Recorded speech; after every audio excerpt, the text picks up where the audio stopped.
Sean todos muy bienvenidos a este nuevo video en el cual vamos a estudiar el origen y la historia de los cerdos. En este video vamos a conocer el recorrido histórico de estos animales a través de la civilización y del hombre. ¿Está ok? Bueno, comencemos. Podemos decir primeramente que el cerdo es la única especie de artiodáctilo monogástrico, o sea, que poseen un solo estómago y dos pezuñas, ¿sí? Y pertenece al género Sus. Como podemos ver, él apareció, aquí estamos en esta pintura, en el Viejo Mundo en la era cuaternaria. América no representa ningún representante de este grupo. O sea, los cerdos fueron originarios del viejo continente, Europa y Asia, y también África. Los cerdos fueron, ahí pueden ver, los cerdos fueron domesticados por primera vez en China en los tiempos del Neolítico, alrededor de 4.900 años a 5.000 años antes de Cristo. Y los que conocen un poco sobre la cultura antigua china se darán cuenta de que el cerdo en cierta manera fue venerado y que actualmente el cerdo hace parte de la cultura china. ¿Sí? Entonces, todas las razas conocidas de los cerdos pueden estar afiliados a dos grupos principales.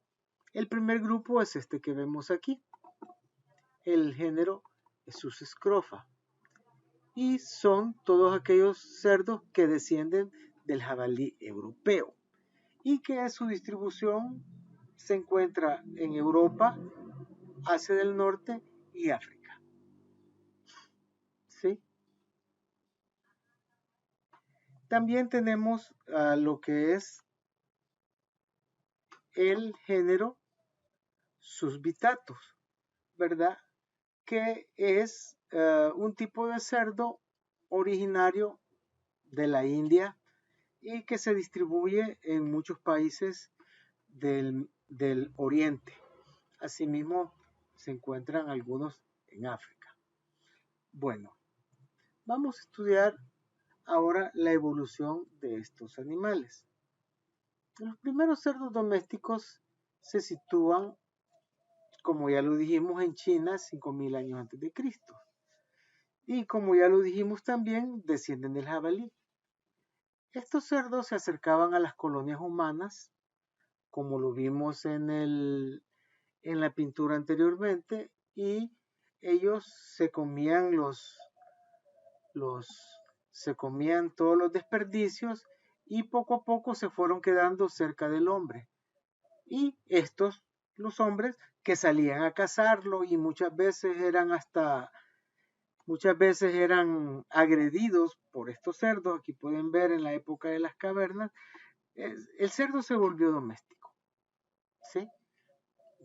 Y la ventaja era que era un animal que se reproducía fácilmente y se alimentaba con cualquier tipo de recurso. A partir de aquí, las civilizaciones griegas, romana, egipcia y de una manera en el medioevo, en la época Europa cristiana, todos se alimentaron con cerdos. Y no digamos los chinos, que hasta ahora ¿sí? Lo consideran una gran fuente de alimento. Algunas culturas semitas consideraban el cerdo un animal impuro.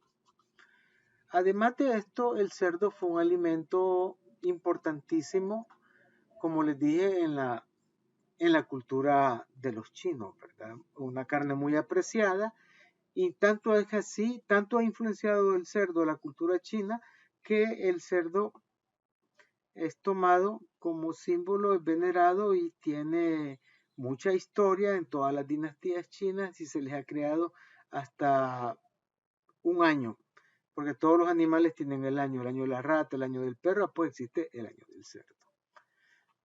Ok, sigamos. Ahora vamos a hablar de otra gran importancia, y es que el cerdo también tuvo su participación en lo que es el arte, la cultura, cuando los hombres antiguos, los cavernarios, comenzaron a hacer las pinturas rupestres y que datan de miles de años, y eran los hombres cuando salían a cazar que en una especie de diario de lo que ellos hacían cotidianamente, lo plasmaban en las paredes de sus cavernas, donde ellos vivían en aquella época. Otra cosa, sí, aquí podemos ver cómo el cerdo fue muy apetecido en la cultura romana, en este grabado en alto relieve en mármol. Aquí podemos ver cómo ellos se alimentaban del cerdo, cómo lo alineaban, sí, le daban la matanza, la faena, como se llama, en la época del Imperio Romano. Asimismo, fue un alimento muy importantísimo en los viajes transatlánticos de finales del siglo XV, ¿sí? En los cuales se descubrió el Nuevo Mundo. Los cerdos viajaban vivos y se iban comiendo a medida iban viajando, ¿verdad? Y llegaron a América. Bueno, ¿qué más podemos decir? Vamos a hablar acerca de la taxonomía. Tenemos entonces su reino, es reino animal, tipo cordados, subtipo vertebrados, clase mamíferos, orden ungulados, se llaman así porque tienen pezuñas, y suborden artiodáctilos porque tienen pezuñas en número par. La familia es los suideos, su familia es suideos, género sus, y la especie es sus escrofa y sus vitantus. Y el cerdo doméstico es, lógicamente, el sus domésticos, que algunos también, algunos científicos lo llaman sus escrofa domésticos. Pero esto, pues, vea, no me voy a meter yo a discutir, vea, estas cuestiones de autores. Entonces vamos a ver ahora lo que son, de una manera, dentro de lo que es la evolución, la diferencia entre el jabalí y el cerdo doméstico. Quería plantear yo lo siguiente: pueden ustedes ver cómo eran los cerdos en un principio. Eran toscos, eran muy salvajes, preparados para la lucha y la defensa, mordían, agredían con sus colmillos. Y actualmente tenemos un cerdo que es tranquilo, que es más grande, que es más gordo, más musculado, y que su musculatura, pues lógicamente, se ha distribuido. Estos animales tenían 70% en su parte torácica y 30% en su posterior trasero. Estos animales, el tipo carne que conocemos actualmente tiene 70% trasero y únicamente 30% delantero. Entonces veamos. Brevemente voy a tratar de explicar la evolución de acuerdo a la función de producción. Y así tenemos, sí, que la evolución de acuerdo a la función, tenemos primeramente antes de 1930. Teníamos un cerdo, ¿sí? El jabalí, cuerpo corto y un cuerpo musculoso, 70% delantero. Obedecía a los estímulos del ambiente y depredadores.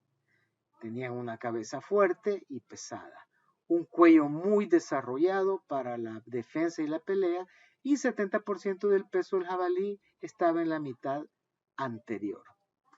Tenemos entonces el segundo grupo, que es de los años 1930 a 1970, cuando las razas comenzaron ya a surgir, y tenemos un tipo de cerdo que se llamó tipo manteca, porque en aquella época no había aceite. Entonces lo que se le daba mucho valor era la manteca que se obtenía del tocino.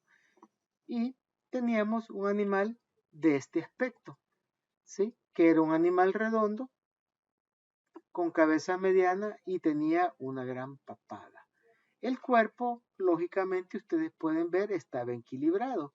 50% en la porción anterior y 50% en la posterior. Y se sacrificaban entre 12 a 18 meses de edad con un peso de más o menos mayor de 180 kilogramos.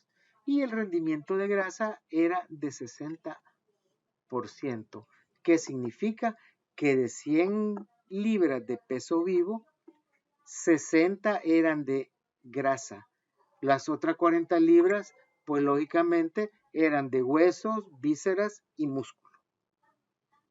Y por fin llegamos a 1970.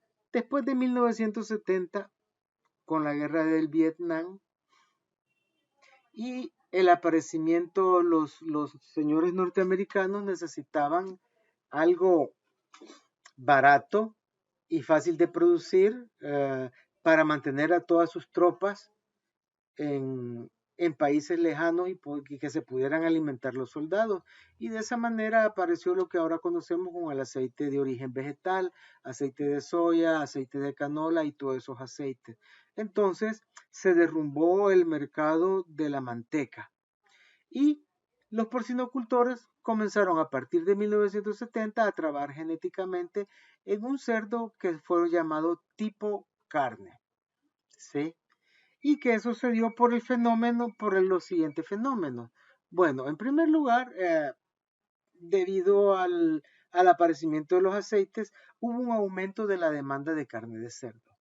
Además de eso, se aprovecharon mejor los excedentes de las cosechas de grano, sobre todo el maíz. Y estos cerdos nos ofrecieron carne de primera calidad, carne magra, o sea, carne exenta de grasa. Y desarrolló de la mitad posterior. Y tenemos, como ustedes pueden ver, un animal moderno, un animal de rápido desarrollo, un animal precoz, que si bien el cerdo tipo grasa se tardaba de 1 año a 18 meses, más de 1 año y medio, ¿sí? Este cerdo se puede sacrificar entre 4 a 5 meses. 6 meses es lo que yo aprendí, ¿sí? Lo de 4 y 5 meses dejémoselo a los países de primer mundo, a las granjas altamente especializadas. Y en 6 meses tenemos un animal, ¿sí?, con un peso de entre 100 a 120 kilogramos. O sea, gastamos menos comida y crece más rápidamente, ¿sí? Eso. Y recordarles que en América no había especies porcinas antes de la llegada del hombre. El primero que trajo estos animales fue don Cristóbal Colón en 1943, ¿sí?, en su segundo viaje. Y ahí tenemos a don Crist, ¿sí? Según los historiadores, solo se trajeron 8 cabezas de cerdos en el segundo viaje, que fue este aquí, ¿sí? Que anduvo algo perdido, ¿verdad? Y después se fue. Entonces, esas 8 cabezas que Colón trajo, que llegaron a Santo Domingo, que es el lugar donde esos 8 cerdos quedaron, porque ahí quedó un fuerte, ¿verdad? Luego de eso, en 1493, que fue el segundo viaje, se expandió a Colombia, ¿sí? Aquí estaba Santo Domingo, ¿sí? Se expandió a Colombia, Venezuela, Perú y Ecuador, ¿sí? Es importante señalar y recordar que plantas y animales y enfermedades fueron también introducidas por don Cristóbal Colón, ¿sí? Y por quienes lo siguieron, lógicamente, porque después de Colón vino Hernán Cortés y un gran montón de gente y alteraron la flora y la fauna del mundo, reordenaron la composición étnica de países enteros, ¿sí? Y cambiaron la dieta y la salud de gente en todas partes.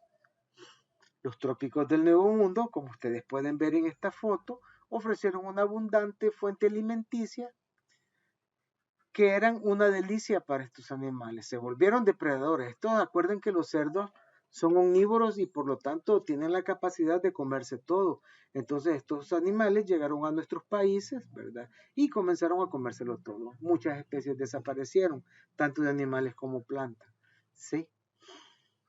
Entonces, los cerdos son animales omnívoros y comenzaron a comerse lagartijas, nueces, bayas, mandioca, piñas, pájaros y lo que sirvió para engrosar increíblemente las piaras, que eran, así se les llama a los grandes crianzas de cerdos, que se diseminaron gradualmente, ¿sí?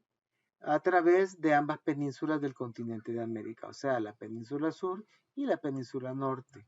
Estos cerdos salvajes despojaron el paisaje de su fauna y su flora nativa. Fue desde el principio del siglo XX que el cerdo moderno o mejorado llega a los Estados Unidos. Y aquí podemos ver a través de esta de que el cerdo es un animal omnívoro y que se criaba en grandes rebaños y que ellos aquí donde llegaban se lo comían todo. Y cuando digo todo es se comían las plantas y se comían a los animalitos que ahí vivían naturalmente. ¿Sí? Entonces, como les decía, en el siglo XX aparece el cerdo moderno o mejorado, que lógicamente era el cerdo de manteca en aquella época, ¿verdad? Y Estados Unidos fue el primer país en América al cual llegaron estos animales, por lo cual se reconoce que Estados Unidos es un polo de desarrollo de la porcinocultura moderna. Y ahí tenemos algunas razas, ¿verdad? Que llegaron, el Berkshire, el Tamworth, el Gran Negro. Entonces, Estados Unidos fue un país potenciador de los países europeos que eran más avanzados en la ciencia animal. Y en esta época, como les dije, se trajeron ejemplares de la raza Berkshire, ¿sí? Tamworth, el Gran Negro y el Yorkshire. Todos eran ingleses. Más tarde llegaron, ahí por los 50, la cría de razas como el Polanchina, ¿sí? Duroc, y en los años siguientes llegaron ejemplares de la raza Wessep, Hampshire y Landras. Ahora vamos a ver qué pintamos nosotros en todo esto, ¿verdad? Y es la historia de la porcinocultura salvadoreña, que he hecho una investigación y algo hemos averiguado. Bueno, en primer lugar, decir que según datos del sitio web de la Asociación Salvadoreña de Porcicultores ASPORC, los primeros cerdos de raza pura fueron traídos al país hace más de 45 años desde Estados Unidos. Y así fue como llegaron. La introducción de las razas Landras, Yorkshire y Duro fue el primer paso de la porcinocultura o crianza de cerdos en El Salvador. Fueron introducidos al país por un señor que no pude encontrar ninguna imagen, don Mac Fernández, con el objetivo de establecer 3 proyectos porcícolas en el oriente del país, sobre todo específicamente en el departamento de Usulután, en 3 haciendas, ¿sí? Vecinas en aquella época y muy famosas en mi época de joven, La Carrera, El Tercio y El Jobal. ¿Sí? Esta parte es plana y aquí se sembraban algodonales, eran tierras fértiles y aquí estaban estas haciendas, unos grandes latifundios. ¿Sí? Sin embargo, en los años 70, finales de años 70, llega la reforma agraria. Y estos proyectos que estaban en Usulután fueron descuidados y eventualmente liquidados, quedando solamente en el mercado algunos rasgos de las razas traídas y estableciéndose algunas granjas. No fue hasta 1984, en medio del conflicto armado, que doña Gertrudis Murray, así se llama esta señora, no encontré fotos tampoco, era una nutricionista y especialista en animales, quien con el fin de reactivar la porcinocultura nacional, trae cerdos de raza nuevamente al país y lo llevó a la granja El Cimborro, que queda ubicada, como ustedes pueden ver, este es el volcán Lamatepec, contiguo al Boquerón. En esta época también fueron traídos algunos cerdos de raza por el Ministerio de Agricultura y Ganadería al Sega Izalco. ¿Sí? El Sega Izalco fue un centro de capacitación que, como su nombre lo dice, se ubicó en Izalco. Y se llamó Segizalco. El Segizalco era un lugar donde se impartían cursos de capacitación por medio de una extensión agrícola dedicada a la producción de cerdos. Estos cursos tocaban temas variados desde reproducción hasta alimentación, entre otras cosas. A pesar de ello, y como todos lo conocemos, bueno, ustedes no habían nacido, ¿va? Pero por la guerra y la falta de modernización, el abandono de la agricultura por los últimos 30 años de gobierno y actualizaciones en las técnicas de producción, fue dejando al seguisalto obsoleto. ¿Sí? Y fue en esta época, como podemos ver, nosotros los que nos dedicamos a la ganadería, los veterinarios y los ingenieros agrónomos o tecnistas, pues vemos con buenos ojos lo que se dice, que no sabemos si será verdad. Donde pude encontrar esta nota en la cual dice: el MAG actual de este gobierno reconstruirá Seguizalco con ayuda de privados en libertad en fase de confianza.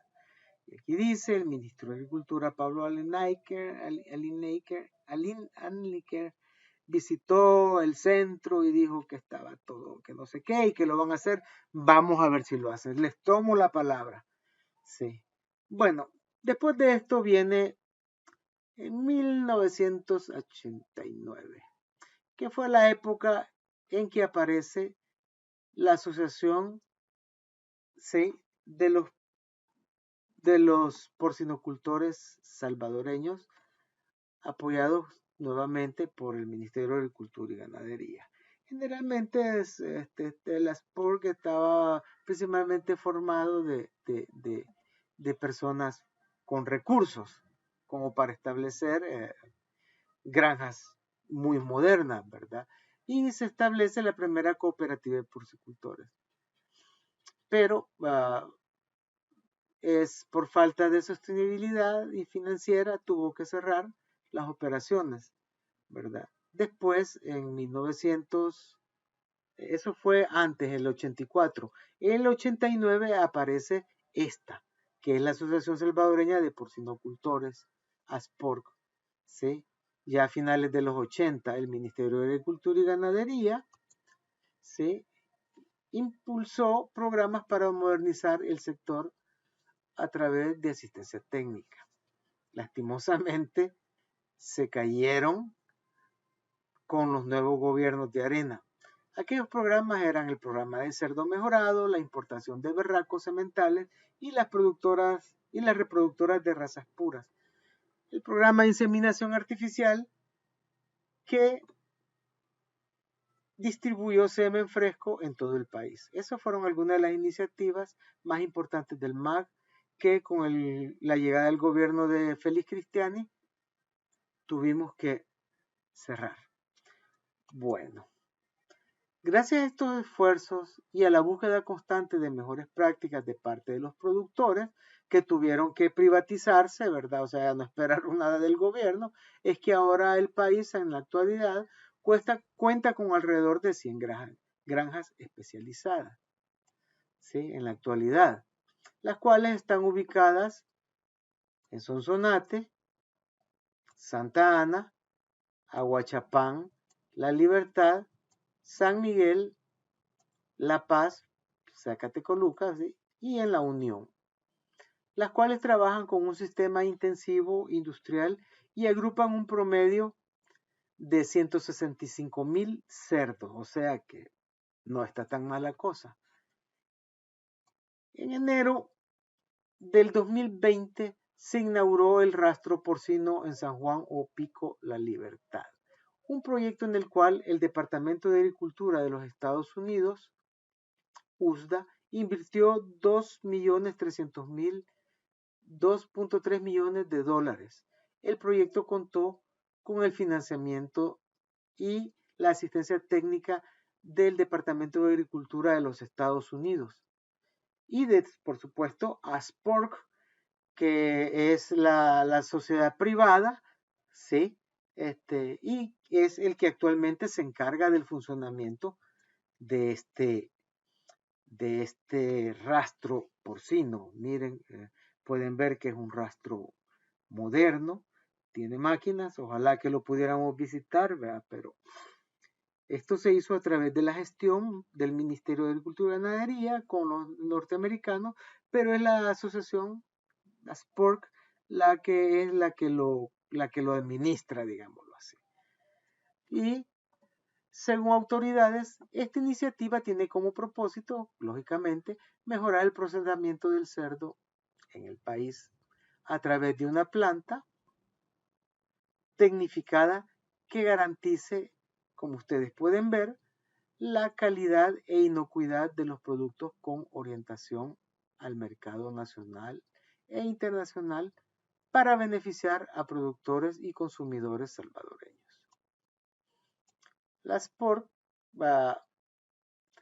ha tratado de dar un alto grado de tecnificación y permite a las granjas producir y vender un aproximado de 13,000 cerdos al mes, lo que representa 1.6 millones de libras de carnes mensuales.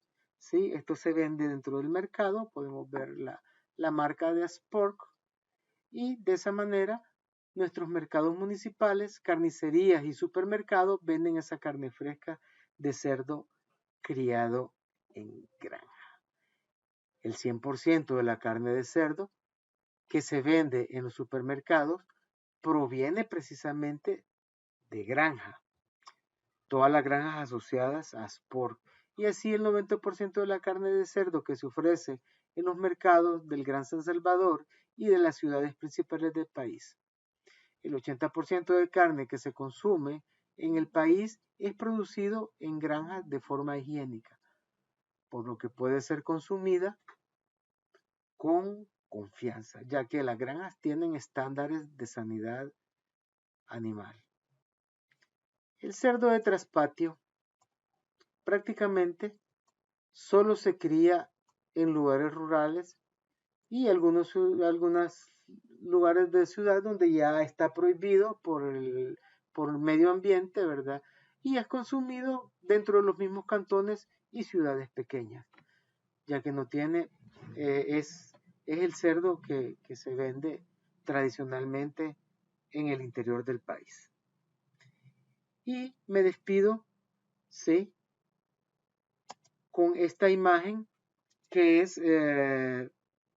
fue tomada dentro del rastro municipal de nuestro país. Esto es por ahora, a pesar de que el video ha sido un poco largo, espero que haya sido del gusto de ustedes, muy interesante, ¿verdad? Todo esto, muchos de ustedes no tienen ni la mínima idea, pero a partir de este momento ustedes ya saben y pueden pues opinar, crear, enseñar de cómo se trata la historia y la evolución del cerdo en el mundo y en nuestro país. Que Dios los bendiga, nos veremos en la próxima clase.